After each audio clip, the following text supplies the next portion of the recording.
মাসুদ, তুমি ভালো হয়ে যাও।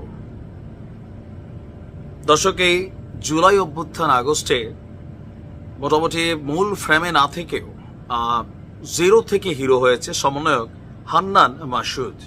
এই মুহূর্তে খুবই মিডিয়াতে তিনি খুবই অ্যাক্টিভ। ইভেন আচ্ছা, মেইল প্রশ্নটাই ভুলে গেছি যে আপনার কি মনে হয় যে সাংবাদিক ইলিয়াস হোসেন সত্যবাদী নাকি সমন্বয়ক হান্নান মাসুদ তিনি সত্যবাদী, অথবা কার চরিত্র তুলনামূলক পরিষ্কার? কারণ সাংবাদিক ইলিয়াস সমন্বয়ক হান্নান মাসুদকে নিয়ে যে স্ট্যাটাস দিয়েছেন, এতে হান্নান মাসুদের মোটামুটি একটা পোস্টমর্টম হয়ে গেছে। কারণ এই ছাত্রগণ জনতার অভ্যুত্থানের মধ্যে সাংবাদিক ইলিয়াসের যে ভূমিকা, বা এই মুহূর্তেও মাঠের ভূমিকায় তাদের যে কন্ট্রোলিং, সেখানে তিনি যখন হান্নান মাসুদকে নিয়ে এমন একটা স্ট্যাটাস দিয়েছেন যে মানে ঘটনাটা কি তাইলে?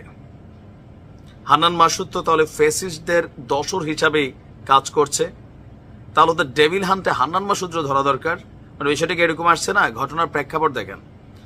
সাংবাদিক ইলিয়াস এই কয়েক ঘন্টা আগে একটা স্ট্যাটাস দিয়েছেন, সমন্বয়ক হান্নান মাসুদ, বাবা তুমি ছাত্রলীগ আওয়ামী লীগ ছাড়ানোর জন্য থানায় এত তদবির করো কেন? সাংবাদিক ইলিয়াস যখন কথা বলে, দ্যাট মিনস তার কাছে একটা এভিডেন্স আছে নাকি? মোটামুটি আমরা ওনাকে যতটুকু চিনি। আবারও রিপিট করছি, তিনি বলছেন, বাবা তুমি ছাত্রলীগ আওয়ামী লীগ ছাড়ানোর জন্য থানায় এত তদবির করো কেন? সর্বশেষ বেঙ্গলের মানে বেঙ্গল যে কোম্পানি আছে সম্ভবত, বেঙ্গলের মোর্শেদের জামাইকে ছাড়াতে ধানমন্ডি থানায় করছো, একদম এভিডেন্স দিয়ে দিছে। গেল দু একদিন আগে সম্ভবত এই বেঙ্গল গ্রুপের যিনি কর্ণধার আছেন, ওনার মেয়ের জামাই তিনি গ্রেপ্তার হয়েছিলেন। তো মামলাটা একটু লাড়াচাড়া করার জন্য একটা এখানে কাহিনী হয়েছিল। তো সেই কাহিনীর পেছনে তাহলে হান্নান মাসুদ এখানে কানেক্টেড বোঝা গেল।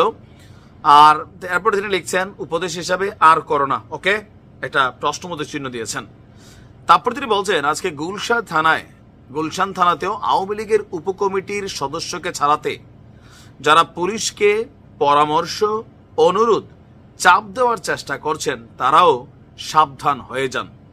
একজন ব্রিগেডিয়ারও থানায় গিয়েছিল তাকে ছাড়াতে। পরবর্তীতে আর এরকম করা হলে সবার নাম প্রকাশ করা হবে। কয়েকদিন আগে সাংবাদিক ইলিয়াস বলছিলেন যে সমন্বয়কদের মধ্যে কেউ কেউ, ইভেন তাদের পরিবার, বিভিন্ন জায়গায় তদবির বাণিজ্য, বদলি বাণিজ্য, এই ধরনের কিন্তু গোপন চাঁদাবাজিতে জড়িত আছেন। তিনি বলছেন যে সময় হলে কিন্তু সব প্রকাশ করে দিব। আর সাংবাদিক ইলিয়াস যে পাগলা টাইপের ক্যারেক্টার, মাথা যদি একবার আউলায়, নারীর ভিতর যে ভুঁড়ি আছে, ভুঁড়ির ভিতর যে নারী আছে, সেটাই কিন্তু তিনি বের করার সক্ষমতা রাখেন, এটাতে কারোরই সন্দেহ নাই। এখন এই বক্তব্য আসার পর হান্নান মাসুদের অবস্থানটা কি আমি জানি না, হয়তোবা তিনি এটাকে কাউন্টার করবেন। কাউন্টার করা জরুরি, কারণ দিনরাত আওয়ামী লীগকে নিষিদ্ধ করা, ছাত্রলীগকে নিয়ে সারাদিন টেলিভিশন টকশোতে কান্নাকাটি না, ওনার ভয়েসটা একটু কান্না টোন। তারপর হাতিয়াতে তার যে প্রভাব তৈরি হয়েছে, সরকারি বিশেষ অনুদান বা অনেক কিছুই তিনি হাতিয়ার জনগণের জন্য করছেন, সেখান থেকে তিনি নির্বাচন করবেন। আর দিনরাত এরকম যারা আওয়ামী লীগের কাফন দাফনের জন্য কথা বলে তলে তলে, আবার আওয়ামী লীগ ছাত্রলীগের কাদেরকে ছাড়ানোর জন্য হান্নান মাসুদ তদবির করছেন, অথবা থানাতে তিনি ফোন টোন দিচ্ছেন। আর যে বেঙ্গলের মোর্শেদ যিনি, এটা কিন্তু কোটি কোটি টাকার মালিক, বিলিয়নার তারা, তাদেরকে ছাড়ালে কি কোনো হাদিয়া দেয়, অথবা থ্যাংক ইউ দেয়, নাকি ভ্যালেন্টাইন্স দেয়? কিছু তো একটা আছে। এখন সাংবাদিক ইলিয়াসের উচিত বিষয়টা একটু পরিষ্কার করে করা, অথবা হান্নান মাসুদের উচিত ইলিয়াস ভাইয়ের এই বিষয়টাকে কাউন্টার করা। যদি না করে তাহলে বুঝতে হবে ইলিয়াস যা বলছেন এর পেছনে তাহলে সত্যতা আছে।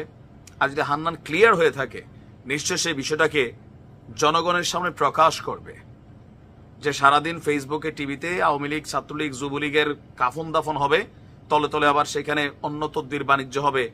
এটা তো ভাই এই ছাত্রদের কাছ থেকে অন্তত জনগণ আশা করে না, তাহলে আর জাতি আশা কাদের প্রতি করবে? দেখা যাক কি হয়। ভালো থাকুন।